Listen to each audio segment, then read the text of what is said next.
Hi, I'm Patty, and I'm going to talk briefly today about nutrient timing.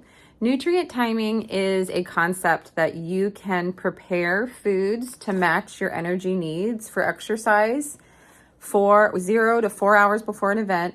During an event, it's critical if it's over 60 to 90 minutes.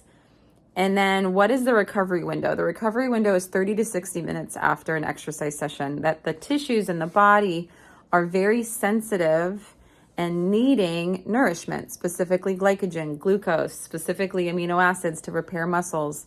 And so if you are a high-powered athlete, the nutrient timing can definitely make a difference for endurance, for fatigue prevention, for muscle recovery. It can make maybe a 5 to 10% difference in focus and in conversation, depending upon if you're using legal substance like caffeine or not.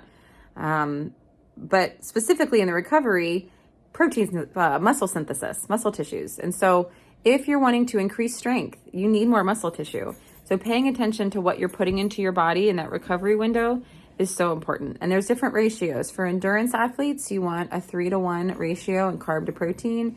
For strength, 4-to-1. So 4 grams of carbohydrates for 1 gram of protein. And you want to make sure that you're not just doing these sugar-free, calorically free things. You want to have carbohydrates to replenish those glycogen stores. So when you're doing movements with your type 2A or type 2X muscle fibers, you have energy.